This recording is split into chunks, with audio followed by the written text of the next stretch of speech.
guys, so let me show you how to make this elbow here. So it's going to be a 12 by 12 to a 12 by 12 elbow. Okay, basic elbow. It's going to have a 4-inch throat each way, and it's going to be radius, heel, radius, throat. None of this square stuff. If you're going to do square, you got to put turning vanes in it. If we do radius, we can get away without the turning vanes. So how do we lay this out? So we're going to have our 1/2 inch flange that's going to go inside the Pittsburgh. So we're going to have 1/2 inch plus our 12. This is for the two sides, plus our 1/2, and then plus our 4-inch throat. So that gives us a piece. It's going to be the same thing in this direction too. So it's going to be 17 by 17. So let me show you how we make the two sides, and then I'll show you how we make the heel and the throat. Okay, first thing I did here is I just measured out my 17 inches. These are 36-inch deep sheets. So if we just go 17 over, we can make both sides with just this one strip. So let's go ahead and cut this, and then I'll show you how we mark it out. All right, guys, we got 17 here, 17 here. Let's cut these, and we'll draw these up.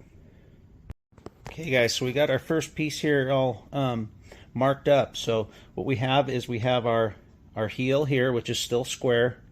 This is our throat. We got our 12 here and our 12 here, and then this, our 4-inch throat here. Let me show you how we make these curves. It's very easy to do. So what you want to do is find a midpoint here, and you can use anything. Use a stick, just anything to give yourself a radius. Let me show you how that's done. Sorry guys, I did that wrong. So since this 1/2 inch here is enveloped into this 4, it's going to be 16.5 by 16.5. Same with this side. So disregard what I said about 17 by 17. My brain wasn't working. So let's continue on with the elbow.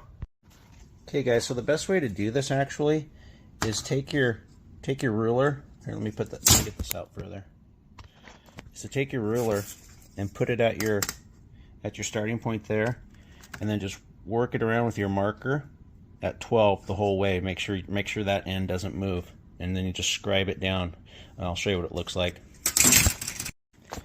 Okay guys, so all I did was I just took the ruler and brought it around and just put my marker on the ruler and worked it down. It's not the prettiest, but it's going to work out just fine. It's a nice smooth arc, and then I just freehand my 1/2 inch in there. Let me trace that out. And what I'm going to do this side is just freehand it. Just freehand it. Give yourself a nice radius to these points. Okay, it doesn't have to be perfect because we're doing this hand tools. We're not doing it on a computer. So let's let me draw this in, and then I'll get it cut up for you, and then I'll show you how we do the bends. Okay guys, there's the rough piece all notched up and everything. So you got your 1/2 inch to go into your Pittsburgh. You got your 1 inch here.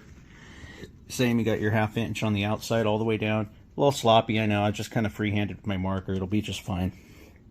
And then your 1 inch notches there and there. So it's got a nice radius there. It's got a nice radius there, 12 inches all throughout. So we're looking good.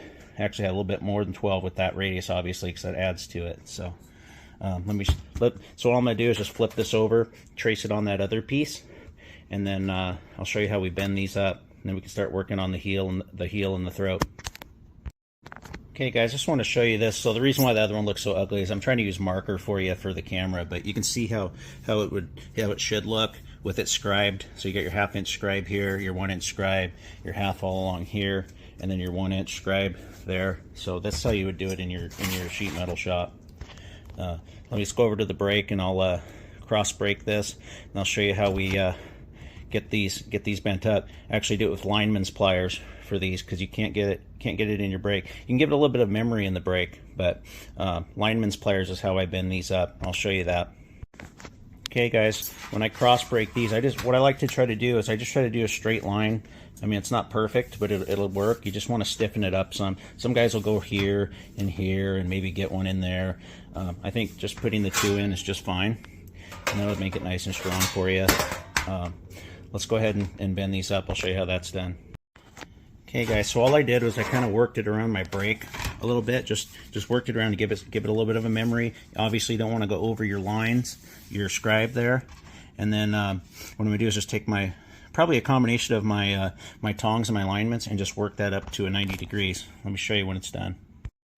Okay guys, I got it all bent up. Now patience is the name of the game.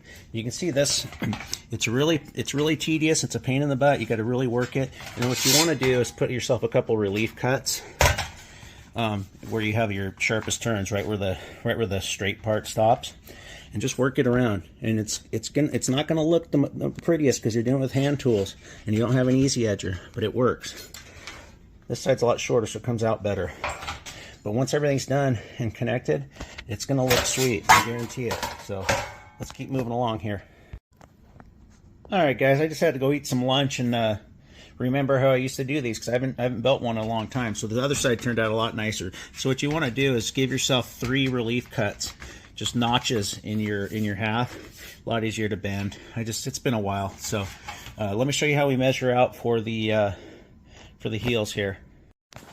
Okay guys, so what I like to do is I just take a Panduit strap and line it up where the piece is going to start, and then I just work it around, and then I'll mark it on the other side with a marker, and then I know what my length of my piece needs to be. Real simple.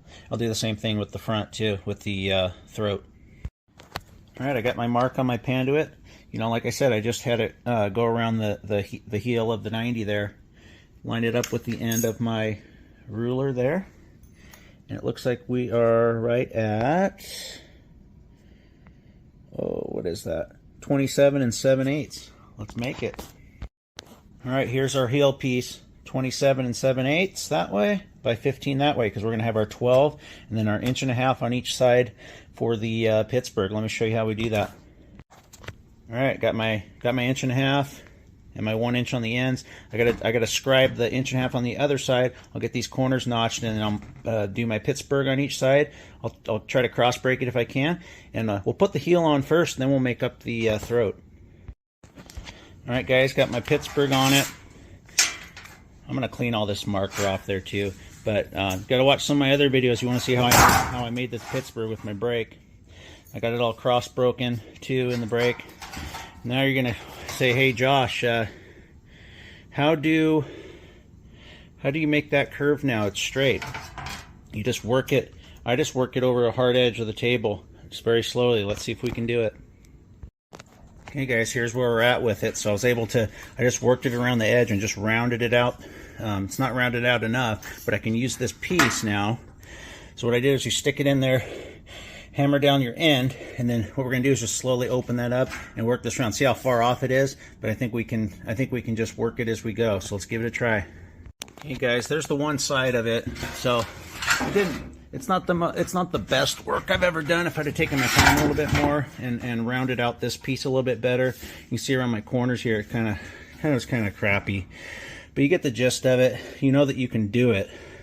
That turned out a lot better. You know, I got some spots here where I probably should have put a bend on this instead of trying to round it, and it would just have a little bit of a turn here. So, you know, a lot of guys will do it in 3 pieces where they'll bend it 3 times, but you don't have to do that if you want a full radius. You can do it this way. You just have to be more patient than I was. But you can see that it'd be a nice elbow. I'm not going to finish it because I got somewhere I got to go today. But you'll see, you know, the other side. See here. Other side will go on there nice, and then we just have to make the throat part of it. I'll probably finish this some other day because I got to use this actually on a project coming up, and I'll clean it up and make it look better. But you get the gist of how to do it, hopefully, and yeah, I hope to do more stuff like this. I'm going to do squared arounds probably for you next time. So thanks for watching, guys.